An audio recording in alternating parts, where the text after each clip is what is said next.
everyone. Welcome to Inspirove with Shruti, a podcast for real conversations, real growth, and real stories that inspire us to grow from within. I'm Shruti, and through this podcast, my main goal is to have meaningful conversations with women across different areas who are creating meaningful impact in their careers, in the community, and their life. And also listen to their struggles, their life lessons, and the growth behind the scenes.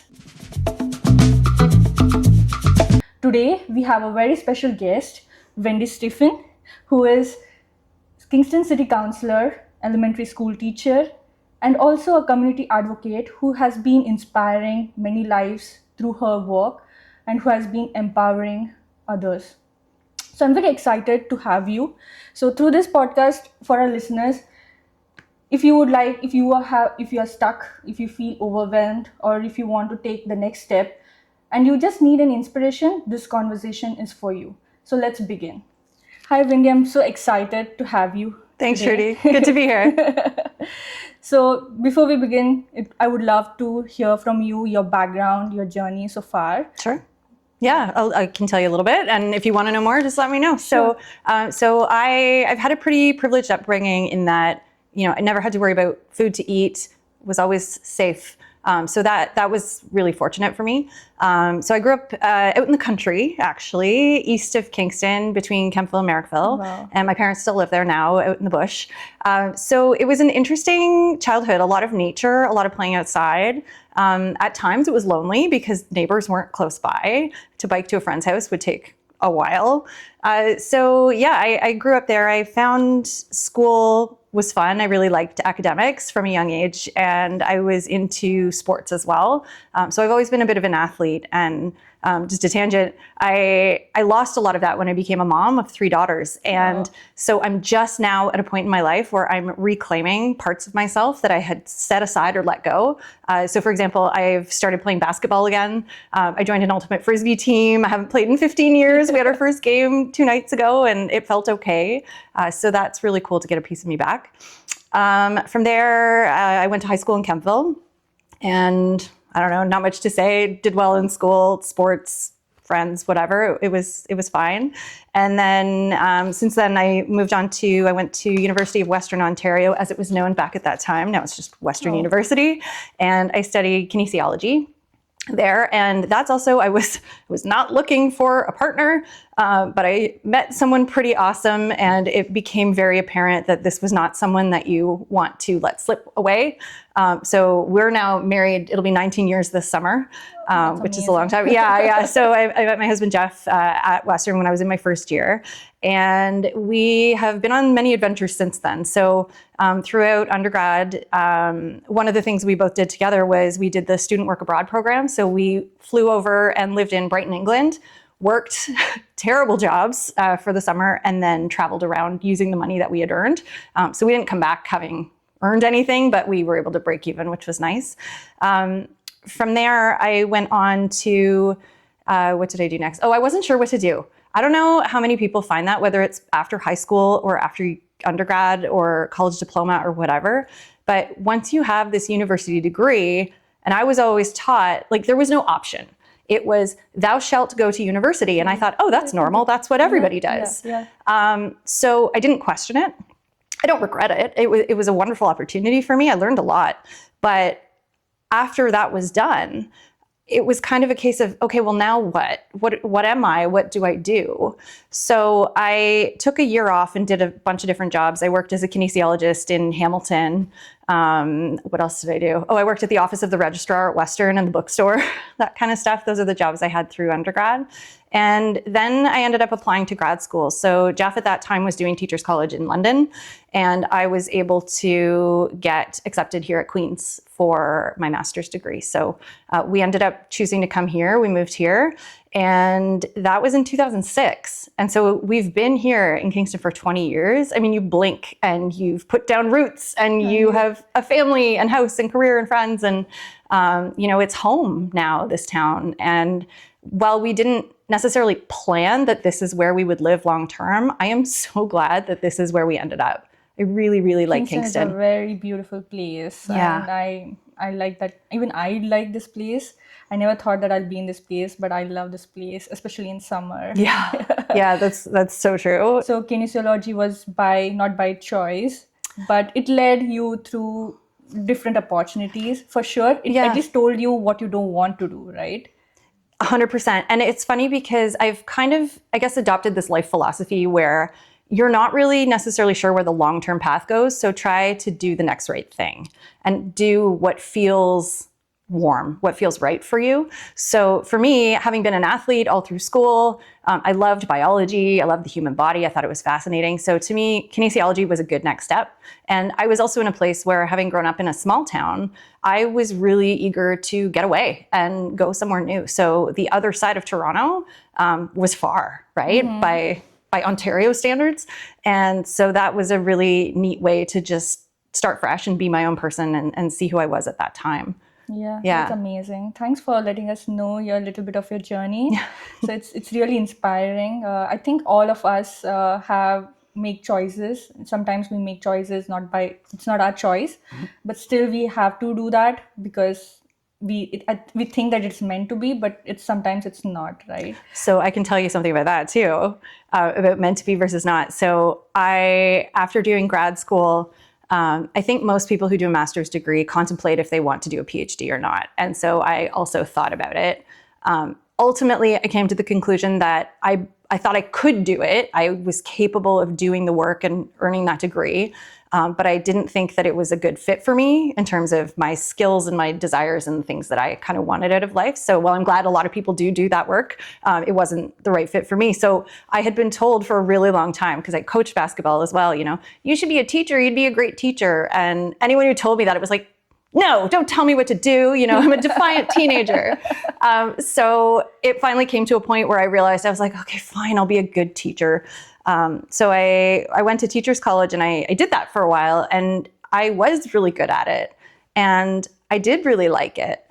But speaking of life lessons, like one of the things that really became clear through the teaching profession is how much that deep learning of productivity was embedded in my heart and soul. It was just a part of who I was, that cultural piece of first work, then play, always. Exactly. And the problem is with that sort of thinking is the work is never done. And at that time, we didn't have language like boundaries and self-care and all of these kind of things. So I hit burnout in teaching, and it didn't happen once, it happened twice. Mm-hmm. And it was actually the second time when I hit burnout that I finally realized, there's nothing wrong with me. I'm not sick or broken. I'm working in a system that's designed to kind of make me work myself to death. It's just, if I don't have the personal tools to put in those boundaries to make sure to protect myself and my time, the system won't protect me. Exactly. Right? You have to set your own boundaries. 100%. And we have always been taught that you go to school, you go to college, you work, you have a family, you have kids, and there it is. Right? Well, and that's kind of that life checklist. And so in terms of life checklist, I didn't necessarily plan it this way, but again, I've internalized it as a woman in the culture we live in, was essentially, you go away, you get your education, you get married, you have a job, you have a kid, you have kids, whatever, pet, all these things, you buy a house, you go on vacation, just this weird middle-class checklist. And again, never really questioned it. It wasn't necessarily the life goal, but I didn't question it as it was happening until I got to a point where I'm like, I have a nice home. On paper, everything is amazing. I have an amazing marriage. I have some mostly great kids. Most of no, they are great, but sometimes they drive me crazy. And it's like, okay, if I have all of these things that I'm supposed to want, then why do I feel depressed? And so depression was a big part of it. It still is. It comes and goes, it ebbs and flows, and it's still a part of who I am. And it's interesting because for me, again, hindsight is 2020, but I don't think I realized, but depression was kind of that warning sign for me of, again, yeah, sure, you have all the things, but something doesn't feel right. And that was a big trigger for sort of a reassessment, and ultimately what got me into politics. So it's funny how your mental health or mental illness, I guess, takes you that way. It's great that you acknowledge it. I think the first step is to acknowledge it. Most of us, I think, every single person on earth goes through that phase. And but the truth is that we don't acknowledge it. We always ignore it, and we think that it cannot happen to me and my life is great. However great our life is, I think we all go through that process. I think it's important to understand our own self, Yeah. right? Yeah. So, as you said, that phase led you to politics. So Yeah. that's where I want to get in, and I want to understand like what led you into politics, and what's the thought like when you started? Yeah. What was your thought? Well, there's many layers, so there isn't just one reason. But one of the pieces was personal in that I kept hitting burnout in teaching and realized, this isn't working, and it's a system. And that was kind of my big awareness to the impact of systems on people working and living within these systems. And so, the school is its own little system, the school board, the Ministry of Education, and we've got various levels of government, right? And so I started to realize like how impactful government decisions are. And so that was what started to drive me towards looking at, well, I have all these opinions about how things should be. So, instead of, I don't know, squawking out at the internet, which I didn't really do, but, there are a lot of folks who do that. They just kind of yell into the void. Instead of doing that, why not actually try to get in there and do something meaningful and try and change systems from within? So while, education is a provincial government responsibility, so in municipal government, that's not something I have any control over. But there are a lot of other systems that I get to try and help shape with policy from this perspective. So that's one of the reasons I got into politics. Another one was through the pandemic. So teaching through the pandemic, anyone who has children who had them at home and was learning through the pandemic knows how challenging that was. It was challenging for everyone in so many different ways. And It was a terrible time. Oh, it was so hard. But that's when I really started to notice the inequities that kids in my class were experiencing.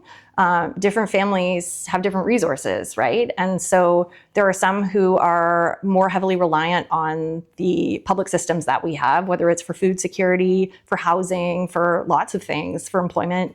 And so starting to see how our community is shaped so much by our local government in particular, all governments, in fact, but local government was where I kind of got curious about. And yeah, I just... You just wanted to create an impact, right? Like instead of just sitting there and questioning why is this like this, Yeah. you just wanted to get into that shoes and really do something. Yeah, and I think we need more smart women in these spaces. Exactly. And again, one of those things like someone should, and then I'm like, wait, I think I'm a smart woman and I care and I can do this. Like it finally gets to a point where you wake up and you say, I just need to go for it. And you know what? When it comes to politics too, if you're running for office, if you win, you win. That's great. Go learn, go do the work. But even if you lose, you still gain wisdom. Yes. Like you learn there is a lot. some learning in that failure. Yeah. I think the biggest thing for us is that we fear from the failures, right? For me, it's itself like I wanted to start this podcast, but I was not sure. For the last 2 years, like I have a career, I have a family, I have a husband, I have to go home and I have to cook and I need my me time as well.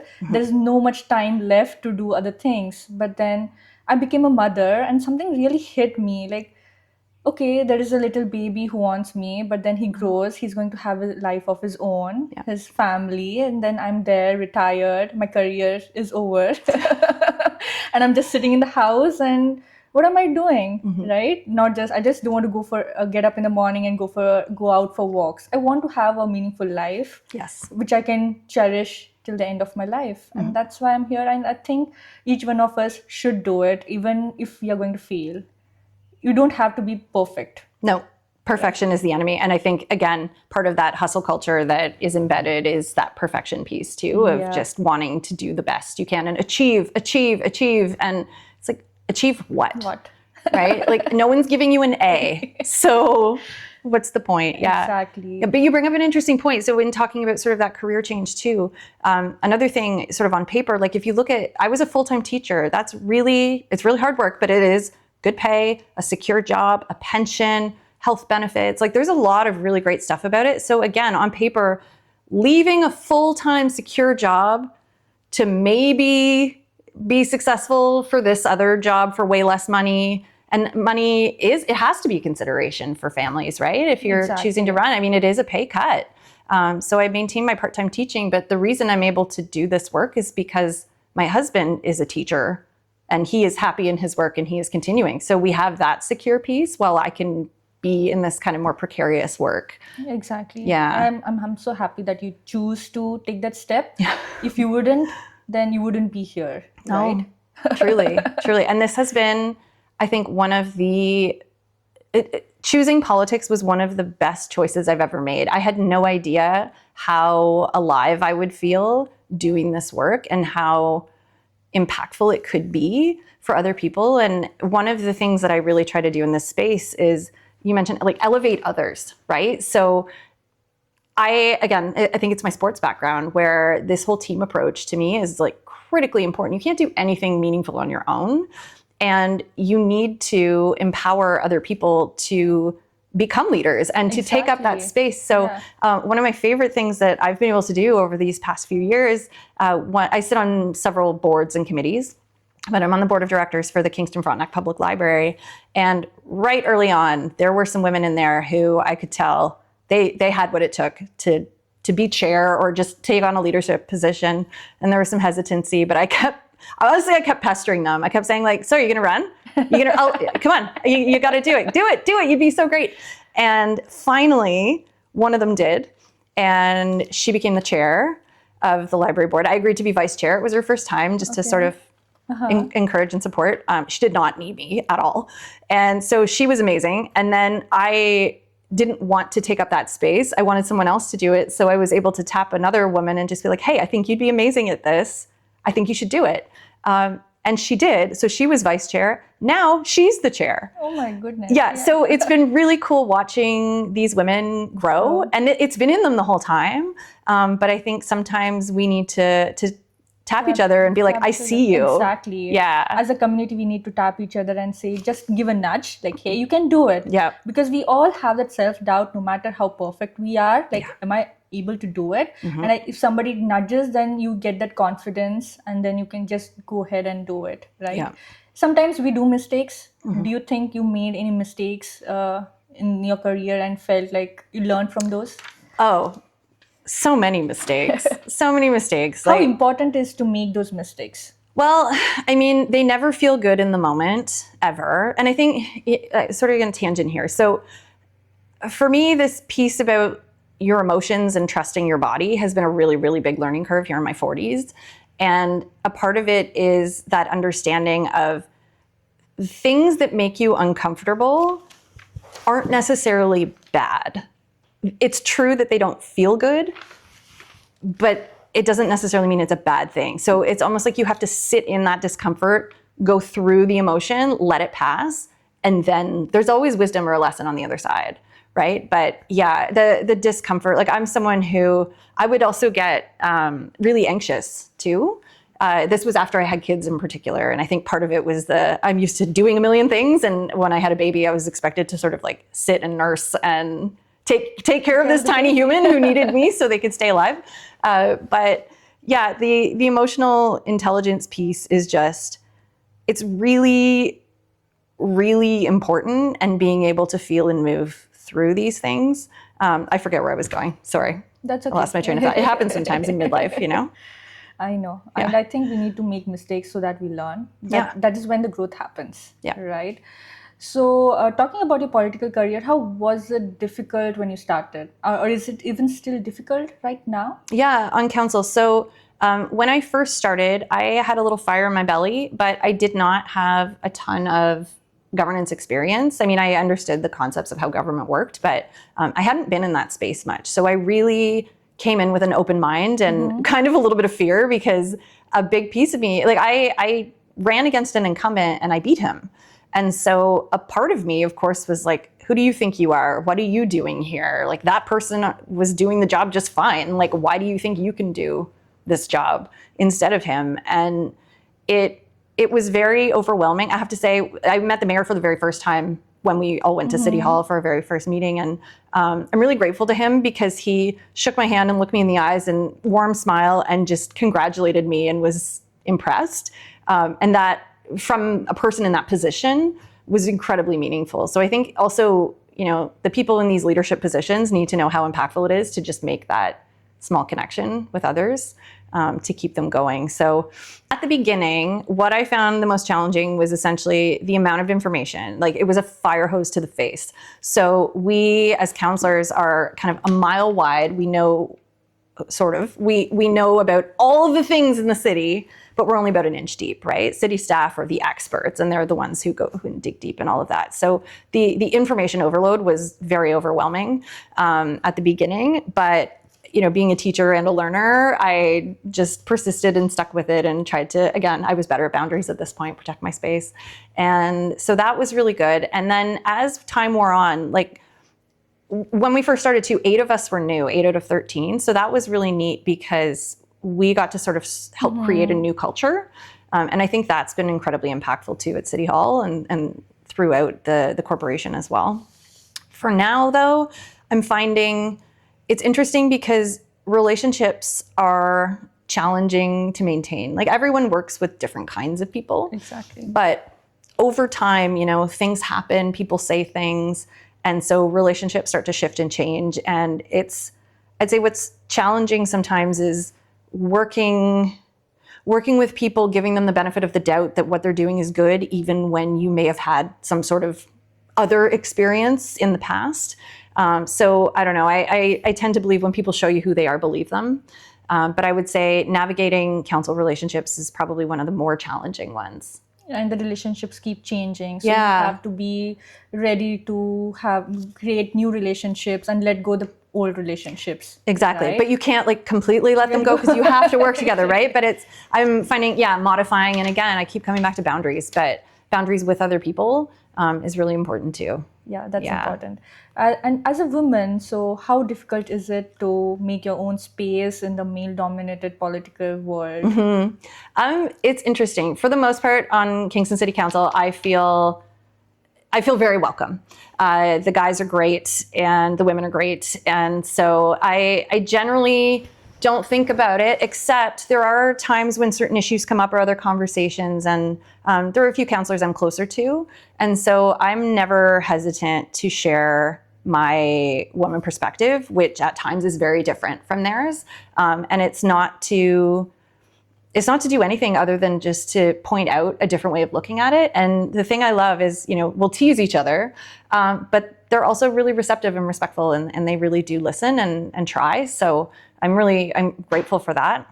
I found it really cool to see how at the City of Kingston in the corporate management team, it's a lot of women actually who are at the top of the city. To see a lot of women around, right, in the leadership positions. 100%. I thought I was surprised by that, and I thought it was really, really cool to see. And I've really enjoyed working with all of them, men and women, at the city. So yeah, it's tricky at times, but it's more, I don't know, it's not so much in the day-to-day work. I find sometimes in interactions with constituents, it can be, sometimes I'm talked to in a certain way because I'm a woman. People don't necessarily see that, but when it happens to you, Exactly. Yeah. It's so difficult to make our own space. And also the other thing is women thinks differently than a man, right? Because we are too emotional and we think from a different, every single angle.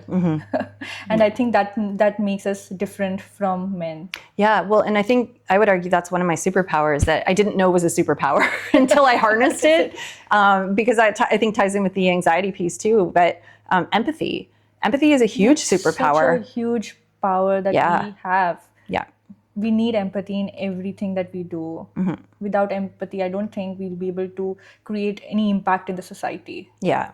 Yeah, you've got to be able to see from multiple perspectives and quote unquote sit in other people's shoes, that kind of thing. So yeah. And being a counselor, I know it's not easy. You have to take a lot of decisions. So I'm sure that in the community, not everybody will agree to your decision. So how hard it is to convince them or to take that criticism when you get?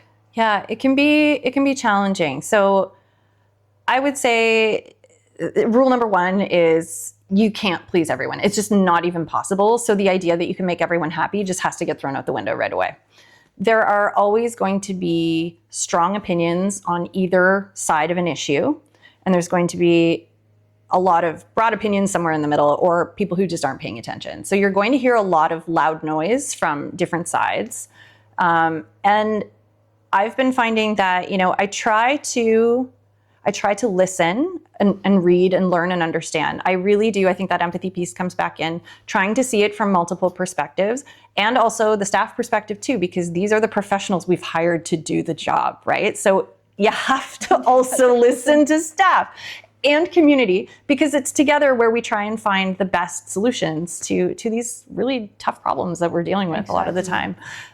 So I've found that, along with that piece of trusting my body, I can feel it. I can feel in my body. It's probably a rush of adrenaline or something. Like, I know before I'm about to speak, I feel it in my body before my brain knows what I'm going to say.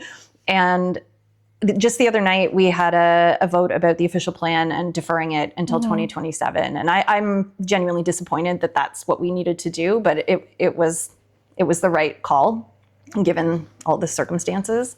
But that was one of those cases where I felt a real dissonance, because you have to represent people, right? And so the representation part of me voted in favor, because I knew that's what I needed to do for my constituents. But I still had a lot of issues. So Councillor Hassan is kind of classic for this, where he'll speak one way and vote the other way. Yeah, he's really funny. So I actually had a Councillor Hassan moment where I voted in favor, but I expressed with my speaking time the reasons I disagreed with a lot of the arguments that are out there. So it's tough. It's tough, but I think ultimately what I try to do is stay true to myself. I think integrity is one of my core values. I've always been listen to your heart. Yeah, and my gut knows everything. And I have always been one of those people where it's like, I can't lie because I get bright red. And, you know what I mean? Like, I'm just like honest to a fault. And I think that I just need to keep tapping into that. Yeah, I can completely relate to you. Yeah. If I don't listen to my inner feeling, inner gut, I know that something is going to go wrong or going to go right. Yeah. If I'm doing the right thing or I'm not. So you just listen to that voice. I think that is what we have to do, right? Yeah. Even if it's going to make somebody happy or not. Well, in politics too, sometimes, right? Like, it's tricky because, sometimes the right thing isn't the popular thing. Exactly. You have to look at the larger perspective though. Yeah. You have to do what is best for a greater good. Yeah, absolutely. And for the city as a whole. And that's one of the really tricky balancing pieces too of this job is, the district I represent isn't growing and changing so much. Other districts are, but we're locked by water and prison land and all this kind of stuff. So not much is changing here. But for the districts that are changing a lot, those councillors have a really tough role of both supporting the greater good of the city and also acknowledging, respecting, listening to, and representing their constituents' point of view. And it makes sense, people don't like change. Change is hard. Exactly. Yeah. That's the hardest thing for the people to change. I think it for us as well, like if I am put in a different environment, it takes some time, right? Like, for example, I got married and I took some time to get adjusted to the new family and new people. We resist, like, this is something that I've been doing all my life. I want to do the same thing for the rest of my life. But sometimes it just doesn't work, right? We have to look at the greater goal. 100%. We are such creatures of habit. Oh my God. And, just talking to you now, I'm just reflecting. And essentially, being in government or being a councillor, all you do is make change. Right? Like, that is what you are doing. So essentially you're kind of set up to annoy people and upset them. And, that's never the intention, but it doesn't matter what it is. Like, I've yet to see very many things where people are like, yay, something's changing. So it's tough. Yeah, changes takes a lot of time to happen, and good change, definitely it takes decades. Yeah.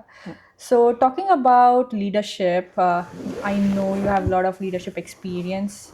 So what is that one quality which makes a great leader?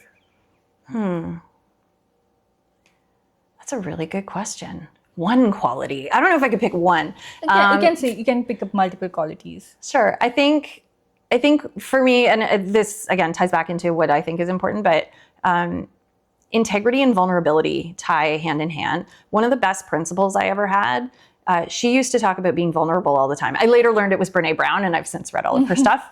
But before that, I didn't know anything about Brene Brown. But To me, this principal was an excellent leader because she was willing to make mistakes and own them. Yeah. There was no shame. And again, Brene Brown does tons of research on shame, of course.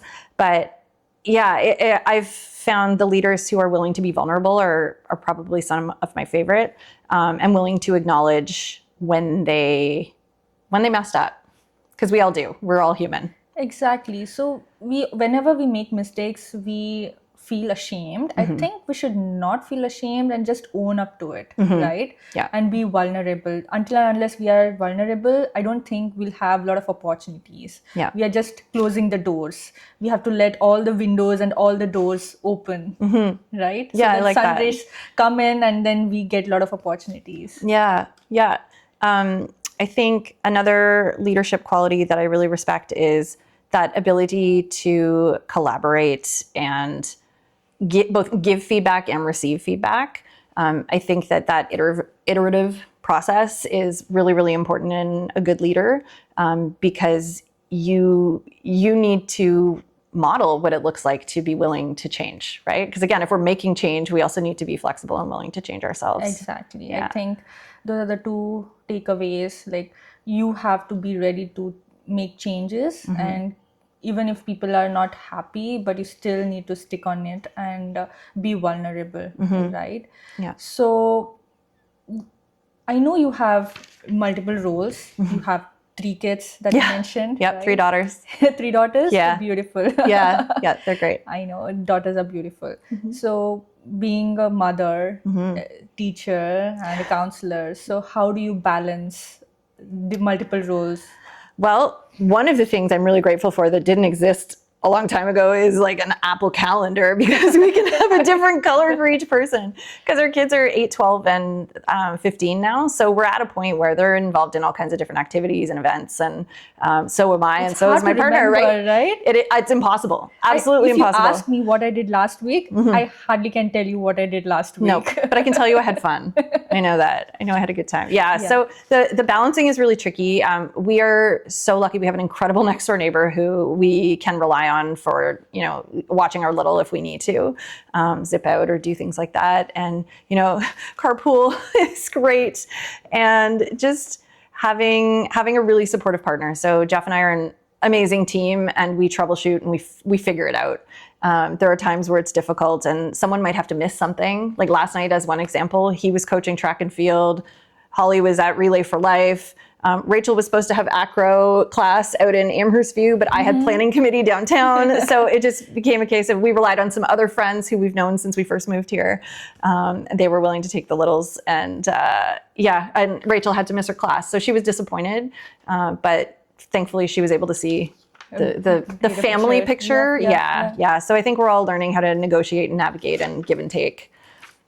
Yeah, that is important, right? It's so hard if you don't have good friends and family around to take care of your kids or somebody. It's so hard, right? Totally. Well, and we don't have family in town. So Jeff's from Burlington. I'm from east of here. And when we came and started grad school, those were our first friends in Kingston, were people from Queens, and many of them are still here. And we started with our first daughter doing sleepovers with them. So it was another couple with their first kid who was very similar aged. And I was just like, hey, we don't have anybody and we really want to go on a date or do something fun. So can you take our kid for a sleepover? So once they were weaned, they would take ours for a sleepover, and then sometimes we would take theirs for a sleepover. So you actually get that space, because also maintaining a marriage is work, right? I know, it's a work. It's important if it is something you value. Kids. Yeah. I myself have been realizing, like, this is my first kid. Before that, we just had ourselves, right? We had a lot of time to do and spend time with each other. The moment the baby is there, we all talk about the baby, like the baby ate, baby slept, we changed the diaper, baby's doctor's appointment, and it hit me like, I'm not asking him like how was the work. Like, we are not discussing about his work or the stuff that he's been doing or what I'm doing, right? And then we had a conversation, and then we realized that we need to give time to ourselves Yeah. and not lose ourselves, right? Which 100%. is very important. Yeah, and parenting can really do that to you. And we find that too even now, you know, we're kind of two roommates like logistically working together. Yeah. And it's a case, you know, we make time almost every day, like we really genuinely do. And we try. And it's almost like after everything's done and you just kind of, hi, how are you? Who are you? You know? Exactly. Yeah. You need to ask that questions. Even if you know how is that person been, you have seen that person whole day, but you still need to ask that question to Yeah. really know what's going in that mind. Yep. Right? And that actual person to person connection. Yeah. Yeah. So talking about inner growth, like I know for myself, even if I'm perfect in something, I always doubt myself. Like, am I going to be successful, or am I going to, or is this going to be perfect? I think perfection is the enemy, as you said. Yeah. Right. So do you still doubt yourself when you want to do something? Yeah. I would say my confidence has grown significantly over the past few years. Like I'm learning how to trust myself, you know, and it's that internal piece. I think, you know, when you're validated externally, like, oh, you did a great job on this thing, or, oh, you're smart, or whatever. I don't know, that kind of, when I hear compliments like that, I just kind of think, oh, like that's nice. Like they probably say that to everyone, and let it go. I don't internalize those at all. So I've been working really hard on trying to really believe in myself. Yes. But it's interesting. So there's kind of another piece here too. So in politics as well, you meet, there's a lot of people who enter for a lot of different reasons. And sometimes you bump into really big egos, right? That is something that I've been working to grow a little bit more. I will almost always defer to other people, or, you know, be like, yeah, thank you. They did a really great job too, which is important. I don't want to stop doing that. But I think I'm still learning. I'm really good at taking responsibility for things, and I'm still learning how to take credit for things too. Taking credit for something you didn't do feels gross. And again, in politics, it's weird because sometimes you're doing a ribbon cutting, or, you know what I mean? You're swooping in at the last minute. Everyone else did the work and they're making the speech. So I still find that a bit funny, but I'm also learning too, there are a lot of people who don't want to make the speech. Right. So it's okay that we have folks who do that as well, that skill set too. But yeah, absolutely. And again, I have my support network, and there are times when I'll go like, hey, I feel like crap right now. Like this happened, and I don't even know. I don't even know, like, should I even be here? And those people are really important because they understand that feeling because they've been there. And also they'll build you back up again, and not in a fake way, in a genuine, real way. Yeah. And sometimes you need that, you know, because you get knocked down sometimes. Yeah. I know. Words can hurt. I know. So we need to trust our own self. Yeah. Right. That's the biggest lesson. Yeah. Trust yourself.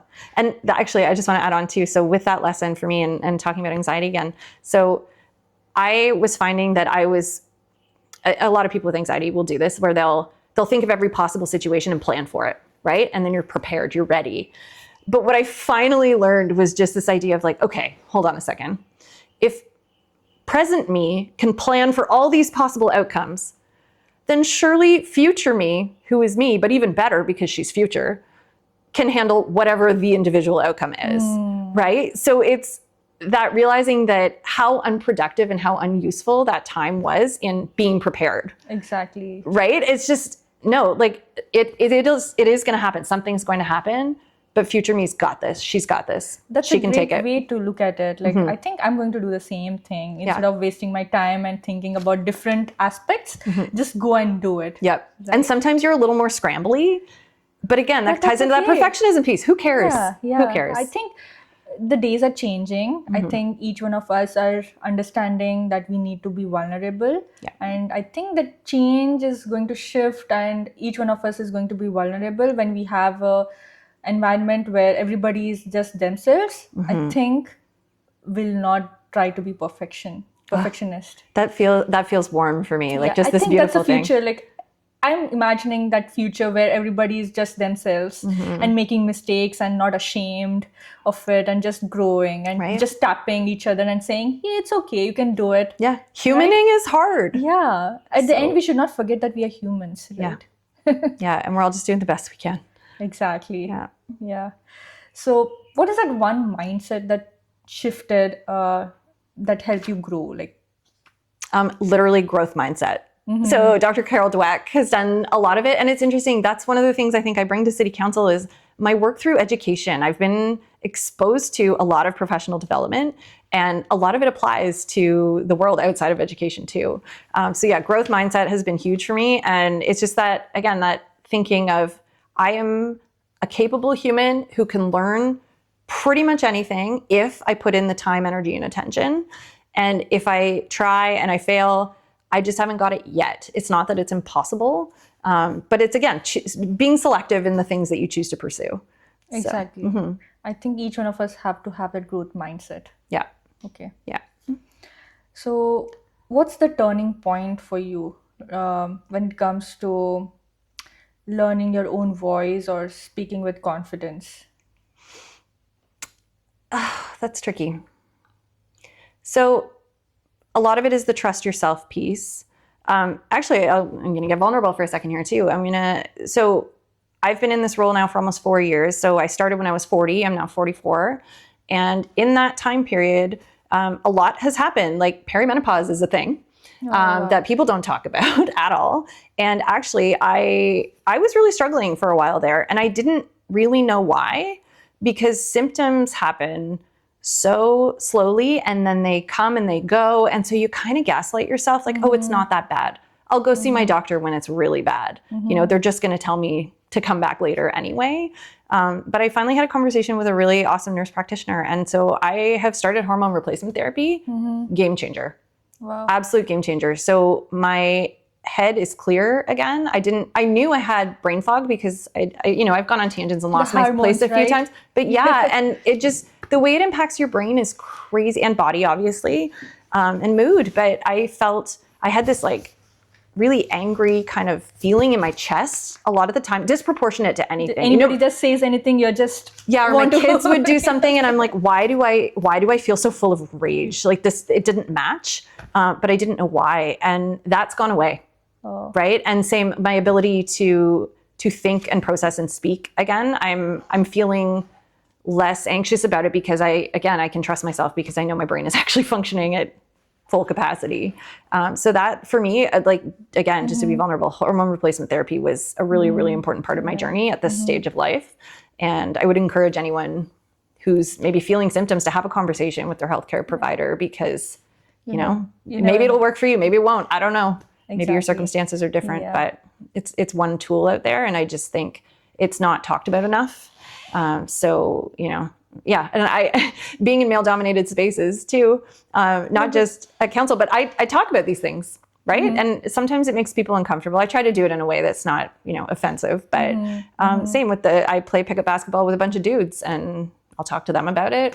Exactly. I think most of the women, we don't talk about these things. Like hormones are a very important part of our life, and nobody realizes that they impact our mind so much. Like I never thought hormones could play a big role. And then you have a kid, right? And you're like, like when I look back on my first month, my postpartum, I realized, like, why did I react to a certain situation in a certain way? Like it was just a small thing. But at that moment, we don't realize that, right?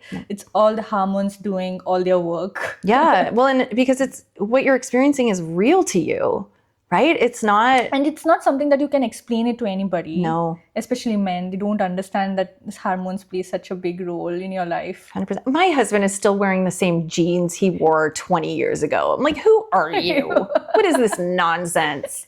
Anyways. So I keep teasing my husband, like in the next, when you were reborn, you be a woman and I'll be a man. Then you realize. Wouldn't that be fascinating if you could try it out from both sides? That'd be crazy. I know. So, So going back to the woman you are right now, so from all the struggles, from all the learnings that you have learned, so what is that one lesson or multiple lessons that you would like, or anything that you would like to share to all the people out there who are having that thought in their mind that are they good enough to do something? I would say there are a million reasons not to do it. a million. Anything in life worth doing, there were a million reasons not to do it. But if you feel like it's the right thing for you, then just find people who support you and just go for it. Just do it, because you don't know what's going to happen. It's that courage, being brave, right? And I think bravery is one of those things that we attribute more to, oh, I see a knight battling a dragon or something like that. We don't think of it as, I am brave because I got up today and I made a difficult choice. Or I got up today and I tried something new that made me feel really uncomfortable. And I think that's another piece I would add too is if you feel uncomfortable, you're probably doing the right thing. So allow for those phases of growth and discomfort. And then it's okay to take that rest time. Like you don't have to be constantly growing and changing, but maybe you go through some sort of growth and change in yourself. And then it's okay to take some downtime and just be like, okay, I just changed a lot. Like I need a little bit of rest for a minute, and then get changing again. But yeah, ultimately just find your cheerleaders and go for it. So you're telling them to get the courage and just do it, even if they are not perfect. Yep, absolutely. Yeah. Absolutely. So if for somebody who doesn't have that confidence, how do they start building that confidence? That's a great question. I found being around people who were confident was helpful because I would notice things about them that I didn't notice in myself. And sometimes I would ask questions. Sometimes I would just notice and think to myself, maybe set a little mini goal of, I want to do more of that. I'll just give you one small example. So I was at, there's a photographer here in Kingston who does the Fierce Female Showcase, and they had a celebration and someone I knew was being honored. And I thought, you know what, I'd like to go. We get dressed up. It was black tie, whoever gets to dress up, right? So I went and I bumped into someone there who owns a consignment store downtown with shoes and clothes and all this stuff that I know nothing about. I'm not a fashion-y person. But we got talking, and later I saw, a few days later, she had posted some photos of herself in that dress she was wearing, and it was great. It was really, really exciting, nice photos. And I reached out to her to be like, hey, I just realized I did not get a single photo of myself all dressed up. I just didn't bother to do it. And we had a little back and forth about that. And she's like, yeah, nope, I have a lot of experience with this. And she sort of explained to me her process and it was like, maybe that's something you just want to think about next time you're all dressed up. And I was like, yeah, it is. So it's a small thing, but that's part of the confidence, right? It's not that they have to go on the internet. It's just, I'm taking the time to document and appreciate that I am dressed up and I look amazing today. And it's just not something I'm good at. I think those of us who are moms in general are really good at documenting others, not necessarily ourselves. And you have hardly any time to do just self-groom yourself sometimes, right? Totally. Yeah. So yeah, there's a lot of things that I had in my mind like before coming. Like I need to ask this. I want to know it for myself, not maybe for somebody else, but I need to learn this. Yeah, I understand. Right? Yeah. Because we always see successful women from outside, but there's a lot going on behind the scenes. Am I a successful woman? Like, is that how you see me? Yes, definitely. Really? Because I see you as somebody who's empowering others. Yeah. You're giving your own voice, because many people don't talk about what's right, even though they have the courage. Yeah. They have the right mindset. They have all the solution for all the problems, but they just don't talk about it. Do you see how this is like, I'm living imposter syndrome where I'm just like a successful woman? Like, who is me? Like, do you know what I'm saying? It's crazy how, yeah, because when you say successful woman, do you know what I actually visualize in my head is like a woman in high heels with this like awesome power suit, like an expensive haircut. That must be TV that's taught me that, right? Yeah. That's not reality. That's not reality. No, just dressing up yourself doesn't make you success. No. I think living your life the way you want to and creating impact, maybe you get up and you change somebody's life or just bring a smile on their face. I think that's success for me. I think you're right. I'm so glad we had this conversation because I've learned something too. Yeah, right? I know. Yeah. So I always think like this, like when I die, how many people are going to come and cry when I die? So when I imagine that, if there are a lot of people, then something I've left behind. Yeah. I'm just reflecting that now. And I think I think some people might be sad if I were to pass away right now. Yeah, yeah. You're going to live 100 more years. Oh yeah, at least. So, how do you handle pressure, stress? Yeah. So, what do you do to? So I journal, and in fact, we've actually started a family culture of journaling just within this That's past the year. best Yeah, thing and you so can do. because I don't want to hide my journal in a drawer, I want it accessible so I can see it. Because if I see it, I'll write in it.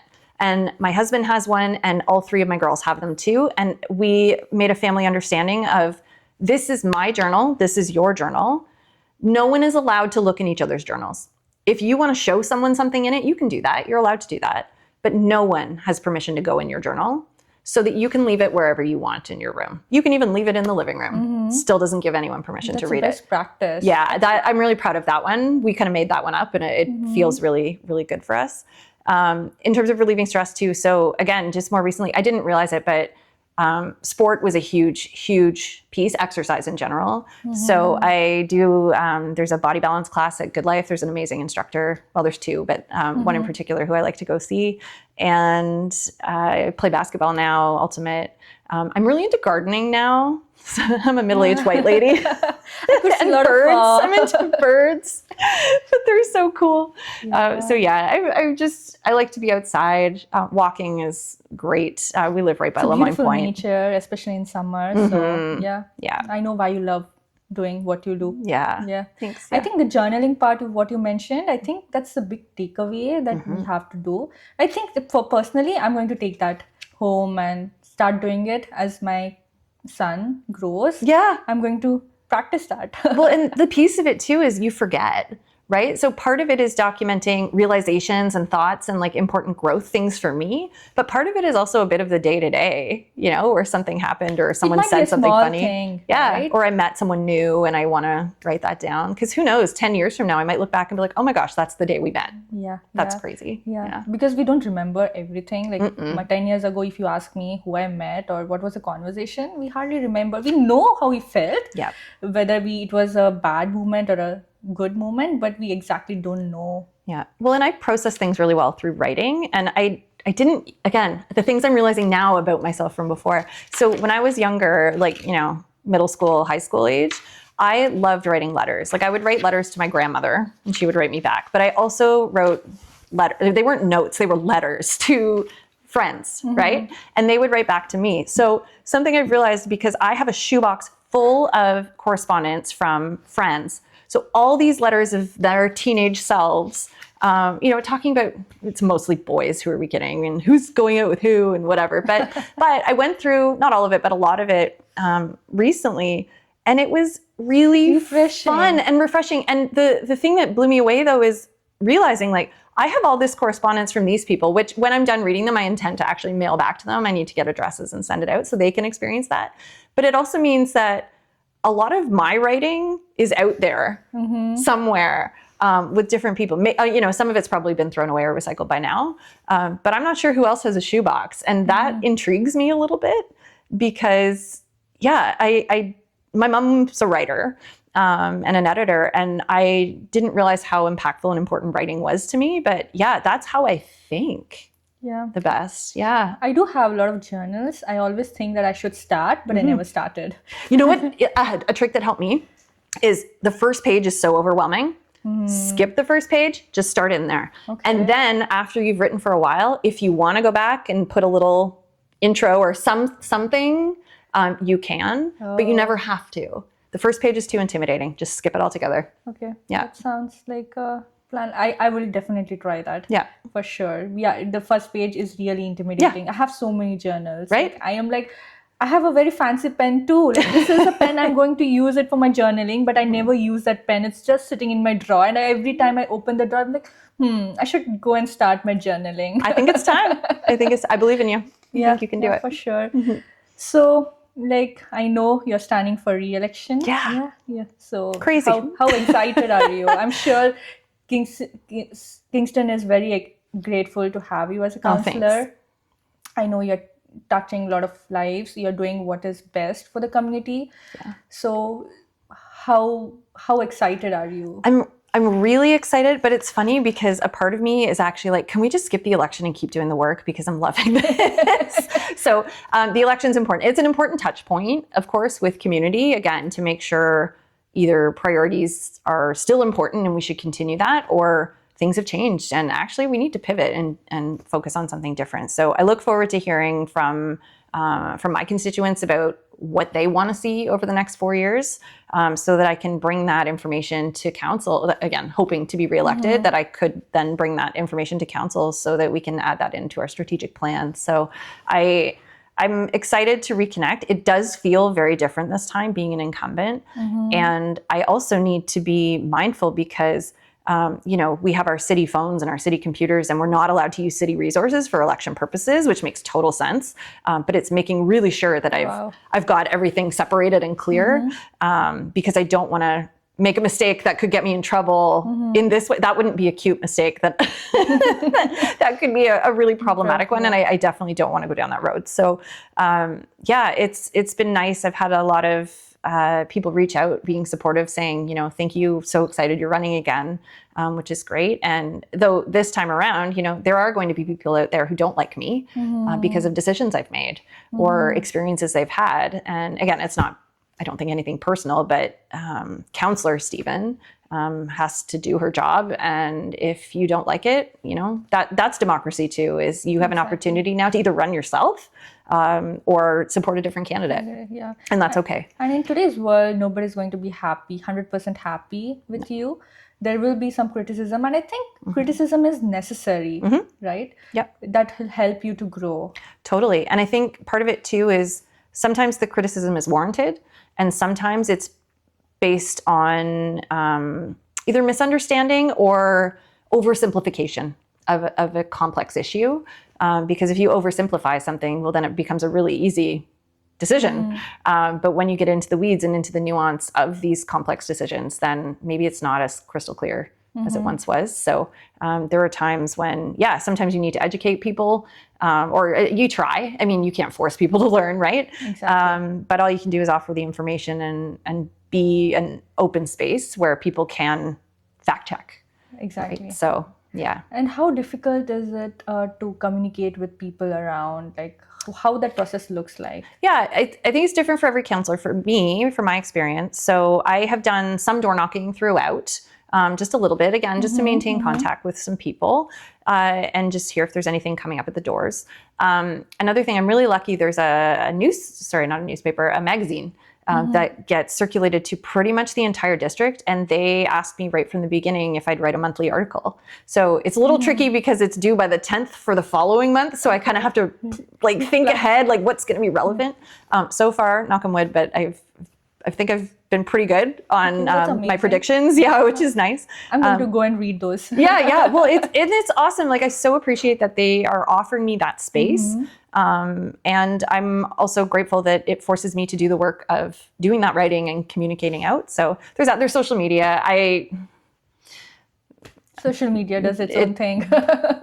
It just is. I use it for pushing out information. I generally close my comments because I am all for having discussion, no problem. But comments on Facebook and stuff, they're not productive. They're just negative and terrible. So, if I put something out that people want to talk about, we could do a whole lot of different podcasts for social media. Yeah.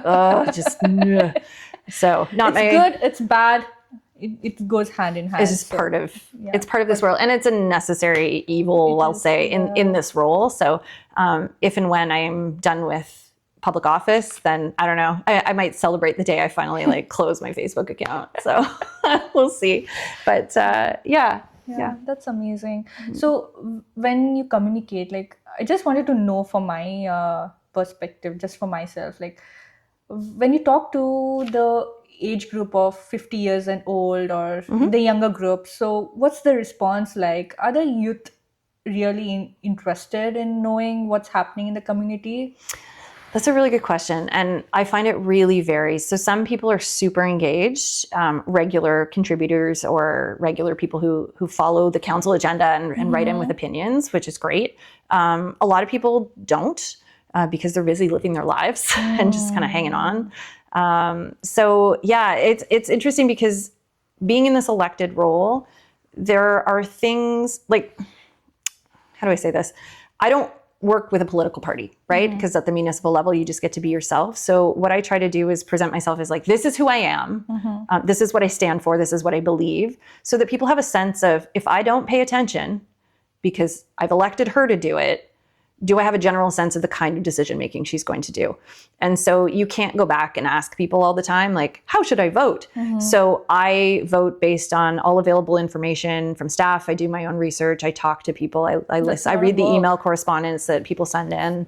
And then I use all of the available information to try and make the best decision I can.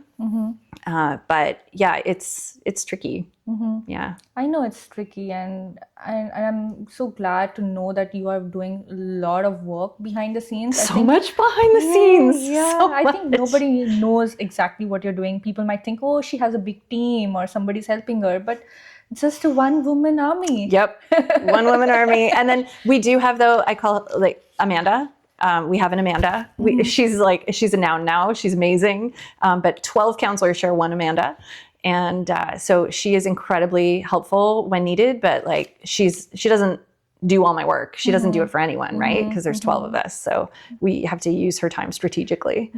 Yeah, that sounds good. I'm glad you have her. Yeah, me too. Yeah, me too. Very much. So I have two final questions. Like, what kind of impact do you want to leave behind to your work and leadership? I've got it. One thing I really want to do, and I'm trying to do, is inspire more girls and women to get involved in politics.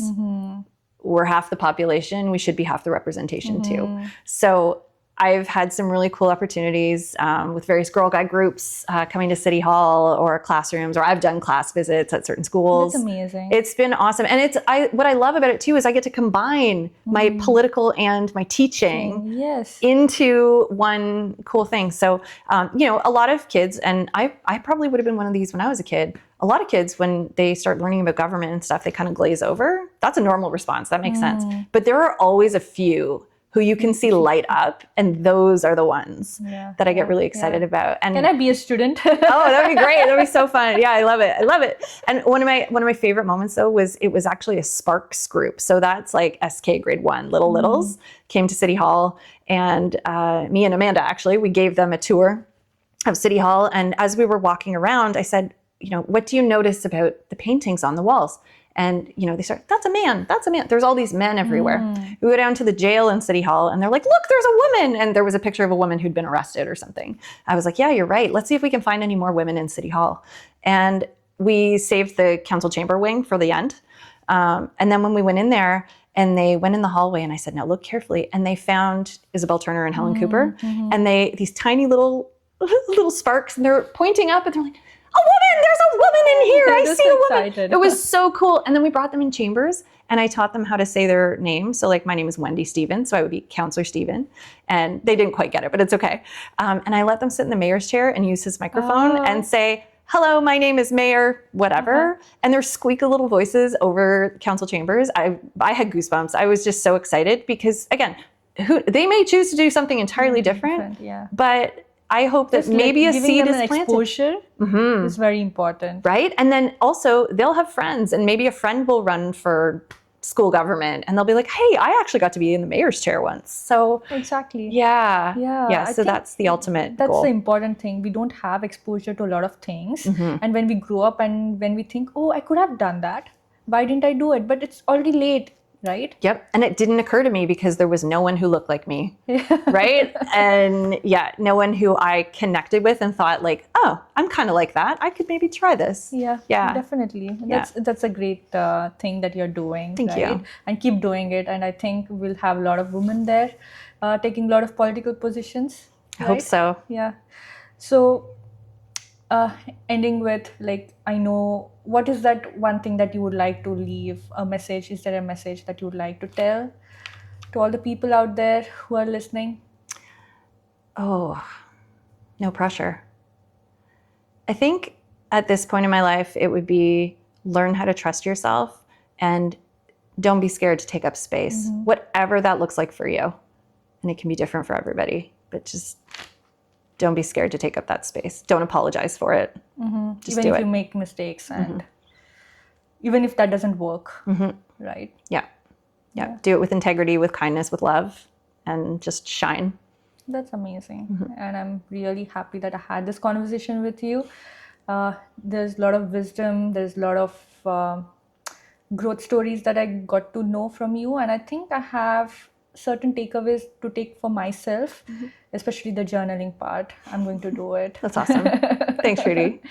So thank you so much for having this conversation, and I wish you all the best for your elections, and I'm sure you're going to be amazing, and Thank you. you're going to win. Thanks. I'm going to try. I'm going to leave it all out on the field. Yeah, you have to just try. Yep.